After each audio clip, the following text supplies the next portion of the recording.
नमस्कार, मैं राहुल कठेरिया।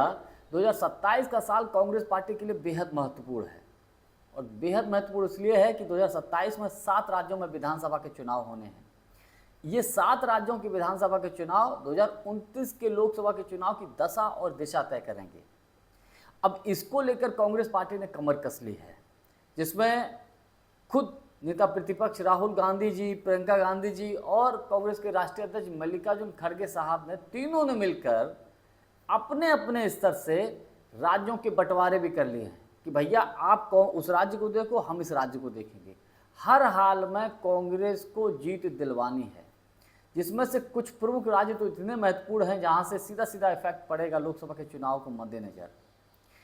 अब 7 राज्यों के अगर विधानसभा के चुनाव देखें तो उनमें से प्रमुख जो राज्य हैं उनमें उत्तर प्रदेश महत्वपूर्ण राज्य है, उत्तराखंड है, उत्तराखंड के साथ साथ लगा हुआ हिमाचल प्रदेश है, पंजाब है, मणिपुर है, गोवा है, गुजरात है।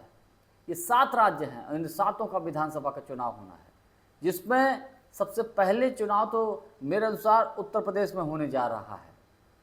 तो उत्तर प्रदेश हो या सात कोई राज्य, इन नेताओं ने जो कमर कसी है, अब इसको लेकर कांग्रेस पार्टी की क्या रणनीति है, किस तरीके से कांग्रेस इन 7 राज्यों को फतेह करने की कोशिश करेगी, तो इस पूरे मामले का थोड़ा मैं विस्तृत विश्लेषण कर लूं। लेकिन उससे पहले यदि आपने अभी तक हमारे चैनल को सब्सक्राइब नहीं किया है तो सब्सक्राइब कर लीजिए, बेल आइकन को दबा दीजिए। साथ ही साथ वीडियो के डिस्क्रिप्शन में हमारी शॉप है, उसमें कुछ प्रोडक्ट्स हैं, उनमें जो भी आपको ठीक लगे आप खरीद सकते हैं।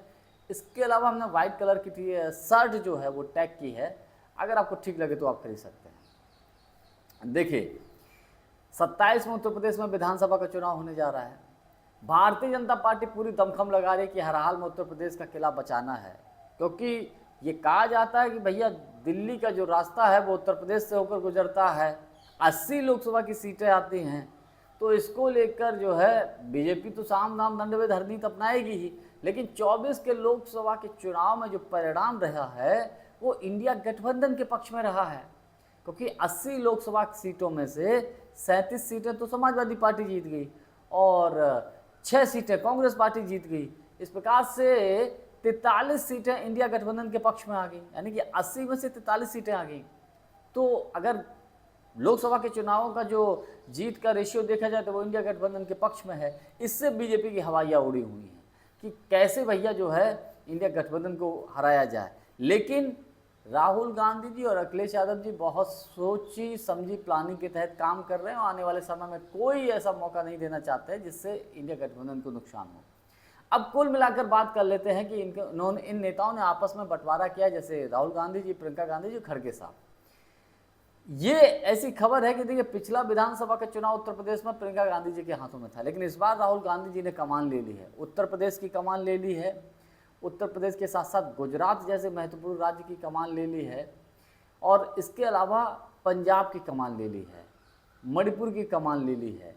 ये 4 राज्य ऐसे हैं जिसमें कहा जा रहा है इसमें राहुल गांधी सीधा सीधा इंटरफेयर करेंगे।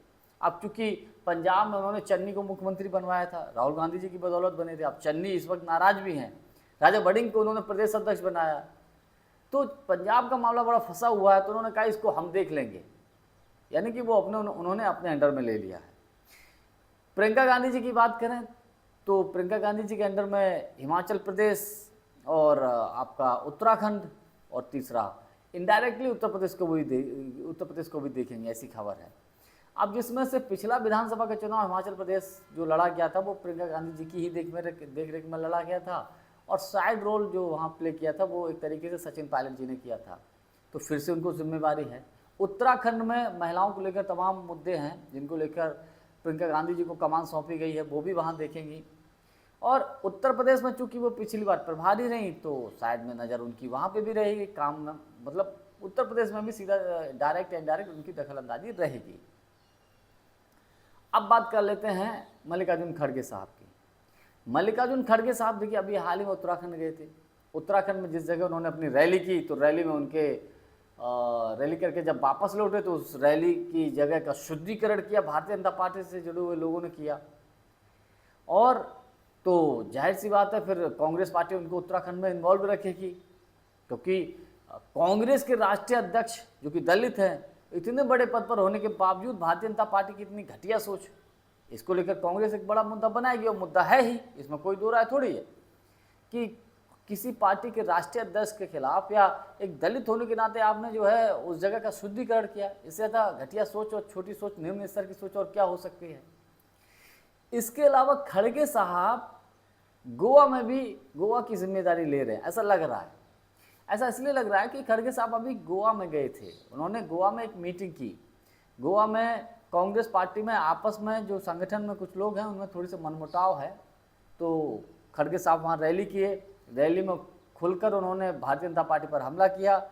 इसके अलावा पार्टी में संगठन के लोगों को समझाया भी कि आप लोग एकजुट रहिए, उनको समझाया भी और उनको चेतावनी भी दे दी कि कोई अगर पार्टी से हटके काम करेगा तो उसके खिलाफ फिर कार्रवाई भी हो सकती है।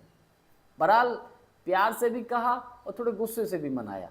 कुल मिलाकर दोनों तरीके से खड़गे साहब ने गोवा में पार्टी के पदाधिकारियों को समझाया। गोवा प्लस उत्तराखंड में खड़गे साहब साथ रहेंगे। हालांकि कांग्रेस के राष्ट्रीय अध्यक्ष हैं तो वो तो पूरे देश में ही रहेंगे, राहुल गांधी जी, प्रियंका गांधी जी और खड़गे साहब।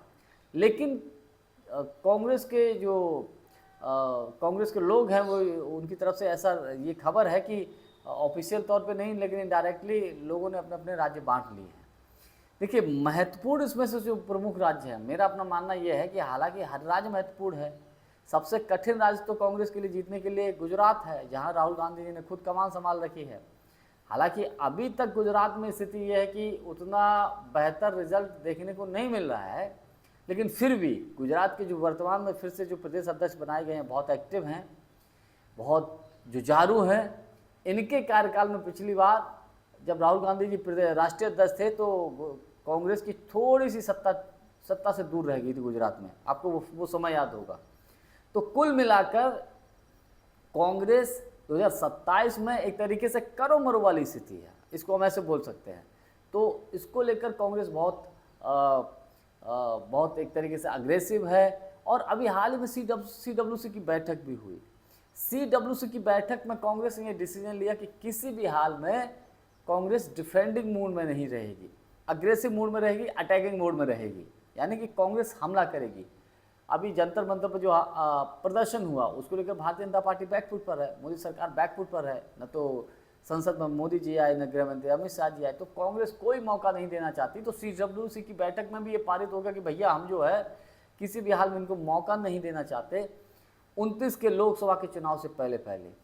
तो कुल मिलाकर 29 के लोकसभा के चुनाव के मद्देनजर मेरा तो अपना व्यक्तिगत मानना ये है कि ये कांग्रेस पार्टी के लिए क्वार्टर फाइनल नहीं बल्कि सेमीफाइनल है, क्योंकि उत्तर प्रदेश में अगर इंडिया गठबंधन की सरकार बन गई तो फिर ये समझ लो कि आप भारतीय जनता पार्टी केंद्र की सत्ता से चलेगी, मोदी जी की सत्ता चलेगी अगर उत्तर प्रदेश में इंडिया गठबंधन की सरकार बन गई।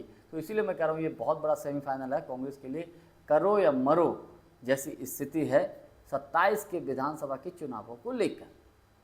जानकारी हमारी आपको कैसी लगी कमेंट्स करके हमको जरूर बताइएगा। बहुत बहुत धन्यवाद, नमस्कार।